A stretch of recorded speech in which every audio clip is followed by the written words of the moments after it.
Hey everyone, welcome back to my channel. I know it's been at least a good 6 months, 7 months since I've uploaded any type of video or basically just have updated anything about my mental health. So not a lot has changed, but yet at the same time a lot has changed, if that makes sense. So regarding like my mental health per se, it has not gotten completely better by any means. I now see a psychiatrist who I've been seeing for the last 2 to 3 months. I think I've been seeing him for. Um, I was seeing my primary care doctor for my mental health, and he prescribed me Zoloft several months back. That was at like probably 6 months ago when I last updated you. I had just started Zoloft with my family care doctor, but that wasn't doing too well, and I realized I needed to see a specialist regarding my mental illness because it has not gotten any better whatsoever. So now I see an actual psychiatrist who specializes in mental health and PTSD and all those things related to mental illness.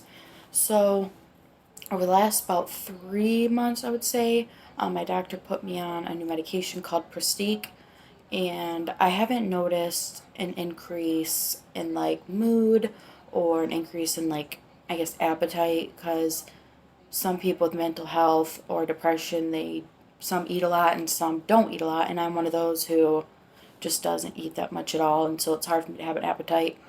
And so my psychiatrist did this test called a gene study test, and it's where you take this long swab and you swab the whole inside of your cheeks and mouth, and then they send it in for a study, and it will come back with results of what medications will help you.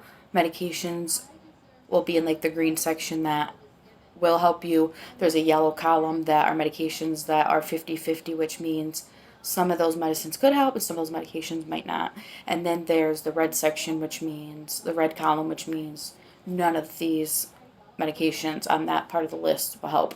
So he went with one of the ones on the green, and he said Prestique is one that has a good successful rate with his patients. So we've been giving that a try, and actually today he upped my dose from the 50 milligrams that I've been on for the last probably 6 weeks, which we started at 25 milligrams. I'm just now ending the 50 milligrams, and starting tomorrow or whenever I pick up the medication this sometime this week, I'll be starting the 100 milligrams. And so I've noticed while being on the 50 so far, I've not noticed a change. And was basically just like crying out to him, like, what am I supposed to do? Like, I had a telehealth visit today with him. I've been having one once a month for the last probably 2 visits now, just because these appointments are not very long. It's just like a follow up on how's the medication going. And so he also put me on medication to help me sleep because I have really bad insomnia. And it is hard for me just to fall asleep. Like, there's just no way around it. Like, I've tried Benadryl over the years, Tylenol PM, NyQuil, you name it, I've tried it. And so now my psychiatrist, he's the one that also gives me my sleeping medication to go along with it. This one is non-habit forming, so it's not something that I have to have. Like, I don't take it every single night. I would say I would take it, every other night, most likely, because if I don't take it, then I realize I'm having problems sleeping and I'm just tossing and turning all night, and I can't do that when I have a son that needs to get up early in the morning to get him ready for school, and I have a job, so I just can't not take it and get any sleep at all. So as I record this, it is about 12:45 in the morning, and I know I should be in bed, but I really wanted to film this video and film an update of what's been going on in my life, my mental health. And so about probably when I filmed my last video 6 months ago is when I started my new job. I started it October 22nd. I remember that because it was the day before my son's birthday. So I've been at this current job for just over 6 months now. And I work from home for a pharmacy, specialty pharmacy, as a customer service patient representative. So I've been doing that for about 6-ish months, just over 6 months, and it's going all right. I don't want to get into detail about that job, but there's just, for now, just keep it at that. It's going for the most part. But anyways, regarding my mental health,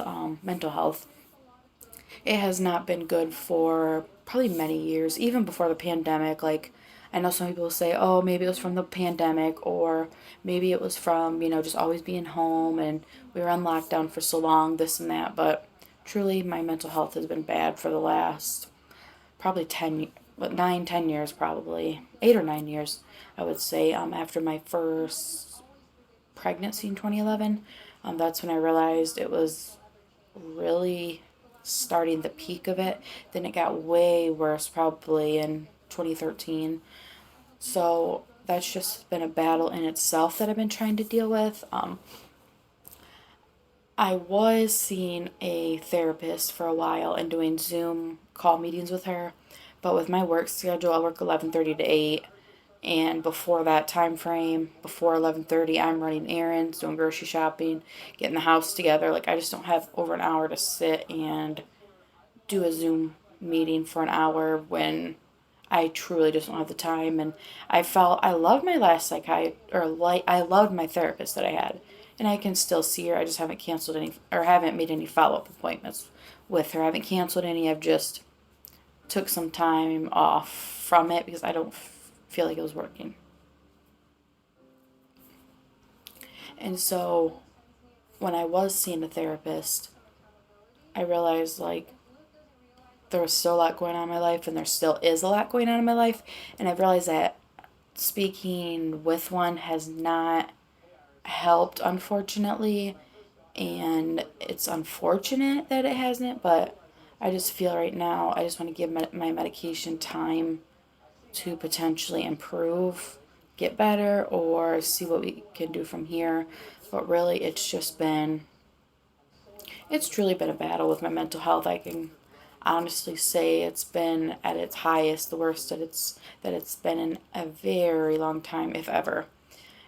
And I've cut a few certain people out of my life, and don't communicate with them because I feel like when they bring me stress and are toxic for me, it just triggers my PTSD even more. My mental health is just at an all time high when I'm around certain people. So I've learned to cut these people out, and over the last probably 2, 3 months, I started back talking to this person, thinking that things would get better or that they would understand my mental health or that they would be supportive and things like that. But then this person would just tell me, like, oh, it's on your head. You need to quit thinking negative thoughts. You need to quit being so, we need to start being so positive because if you're not, then these things will happen. The thing is, with mental health, it's not like you just snap your fingers and everything's okay and just think positive. It's not like that.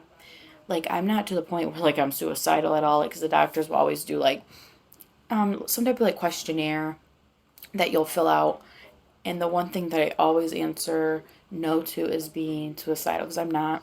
It's just the energy, and I would say the lack of interest in things that I used to enjoy doing is no longer there. So it's kind of hard because the things that I once loved, I no longer have interest in, and it's unfortunate, but it's something I just can't help. And so a lot of people just don't get it. I've lost friends, and I've lost a lot of people in my life who I thought would be there, but there are certain people in my life that I had to just let go because it truly wasn't doing me any good. And it may be people, they always say, oh, well, that's family. You have to be there for family. Or, oh, that's your family. You should learn to forgive. But when it comes to this certain person, I can't forgive them because of all the trauma that I went through during those years of my life in my childhood. It was just not good. Like, I have a great relationship with one of my family members, and I'll always be close to them, even though they moved to Tennessee and I'm here in Michigan. So to see them is a 10-hour drive, and I don't see them. They don't get to come up and visit me very often. And I don't really want to say who it is, but I have a great relationship with some people and some people I don't. Like my in-laws I have a great relationship with them. Like it's really good.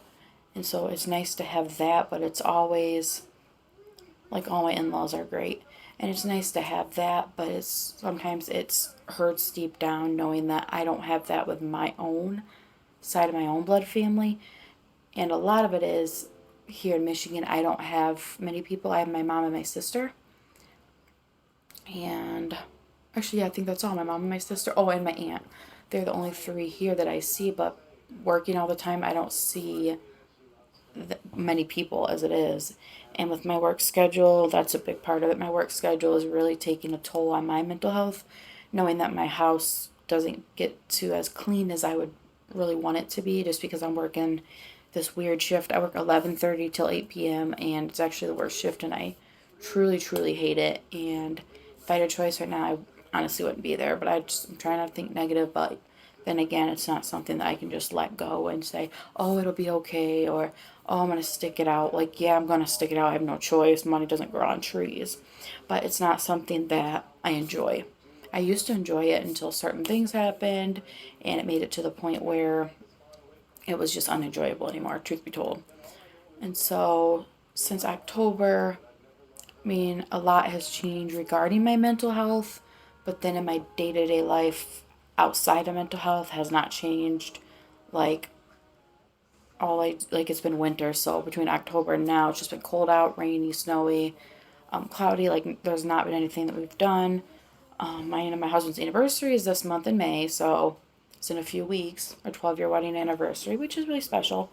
But the thing is, I doubt we'll be able to go do anything just because we never get time for one, and for two, with us both working, trying to find both schedules that don't cross over each other is going to be impossible. I just wish we could make a way for it, but then again, I don't think we'll be able to. And so, I'm trying to think what else I haven't updated on. Oh, my son, he turned 9 back in October. I don't know if I filmed before or after that, but October 23rd, he turned 9. So this October, he'll be 10, which is just so crazy to me. And so, it's just weird looking back on like the last 10 years of my life. At this time, I was pregnant and it was like such a great time in my life. I was actually probably the happiest. Even though I went through terrible morning sickness, I had a home nurse come visit me. I was on a PICC line with a Zofran pump connected to me that I had to wear 24/7. And so it was to the point where I enjoyed it. I was so happy that I was pregnant and was able just to carry a baby to term. Like dealing with my mental health from losing the child before my son and then losing a child after my son, that was probably the peak of my mental health just slowly starting to drain me and just slowly taking the front seat of my life basically. Like when I hear certain people say, "Oh, mental health is all just in your head or it's not real or you make up excuses for this and that." Like I see that all the time. Like social media is a big platform for people that can get bashed for having mental health issues, that get bashed when they're trying to reach out for help or just reach out for comfort or just some, uplifting words because that's all we really want. I mean, it's hard for me right now because my sister, I don't communicate with her hardly. It's not like we're on bad terms. It's just I know she's going through a lot and she doesn't speak to anybody, and so I'm not sure what the problem is there. But my relationship with her is just not the same. And then, sorry about that, my mouth was getting dry. But then, besides her, I don't really speak to my aunt much. She works a lot and she has a child that's about the same age as my son, so I know she stays busy. And I do understand that, so it's understandable. And then there's just other people in my life who I don't reach out to. Like, I feel like when I ended up stopped talking to them back in October, and then around New Year's, I started speaking to them again. And when I did, I just felt like it shouldn't have been the right time. And I felt like I only did that for my son because I felt like my son needed this family member in his life since he doesn't have much of my biological side of the family there at all. Like, we have my dad, but then again, he moved to Tennessee, so he doesn't have anybody here in Michigan except my in laws, my husband's side of the family, which I'm grateful for them, but we don't see a lot of them. Like, my mother in law and father in law, we see maybe 2 times a month, maybe, just because we work such busy, hectic, off schedules that my husband and I barely get to see each other, let alone being able to go see people. Like, I get weekends off, but then my husband works 10, 12-hour days on the weekend, so we don't see each other, or we're not able to go see family. So when I started, but anyways, what I was getting at before that is when I was starting to talk to this family member, I'll just say it. When I was starting to talk to my mom back, I stopped talking to her in October. And then in December, I was like, well, you know what? I'll give her a chance because that is family, that's my mother, and that's what I should do, and it's probably the best thing for me to do. But then, I'm trying to think, so December through about early March, maybe, middle of March, we stopped talking again because she was just too toxic, and the way she kind of dismisses my mental health is not good for me. Like, it is not comforting, it is not uplifting, and it's not being there for me when I need somebody to vent to. Because with mental health, you have to vent to somebody. Yes, I can vent to my husband all day long, but it's still not the same. You want your own family or a friend, somebody that you can communicate with that can kind of understand where you're coming from, be able to help you cope and be there as a listening ear. Because for many years, my whole childhood, she was never there. Like, she was there physically, but emotionally and mentally, she was not there. And my mom tends to think that I just hold grudges for those years when I was younger, but then again, it's years in my adulthood, like from my 20s on till now. I'm 32 years old, and it's still not gotten better. And so I just know that keeping her out of my life is probably for the best, because having her in my life is more heartbreak than it does any good for me. And so it's sad to say, like, that's how it is, but I mean, that's just the truth. And no matter what I do, like, I'm always the one that gives second, third, fourth, fifth chances, and I know that's not healthy. Like my dad said, like, he divorced my mom a long time ago, but I'm not going to get into that. I got married in 2010. They divorced in 2011. I think the end of 2011. Pretty sure. And during that, like, period of them being married, I missed that time just because I missed when my dad was here and I got to see him all the time. But I see why they're no longer married, because being that her relationship with me is toxic, for me as her daughter, I can see that it was very toxic with my dad and her. And I do understand why my dad left. Like, I hate to say that, and nobody's gonna know who my mom or dad really is because I don't share them on here, on YouTube or my platform at all. This platform that I share here is just giving like updates on my mental health, my journey, what I've been going through, what's to come ahead, and what really mostly is just what's going on in my life. I'm trying to like better my mental health, and I'm just praying to God up above that this gets better, because I can't live miserable like this. Like, it's definitely not funny. It's really nerve-wracking, and it's discouraging, honestly, to go through something like this. Like, I told myself I will not go through another YouTube video and get emotional and cry about things. I'm trying to hold it together as much as I can, but it truly has not been easy. But I'm just hoping that my next update that I give, or just my next video, I can just give a short spiel on how everything's going and what is to come, and just let you guys know, and hopefully just good news on how the new dose of medication is working.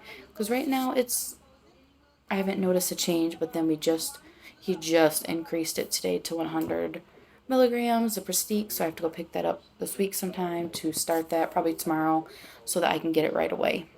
I need to start it so that it doesn't prolong anything any longer.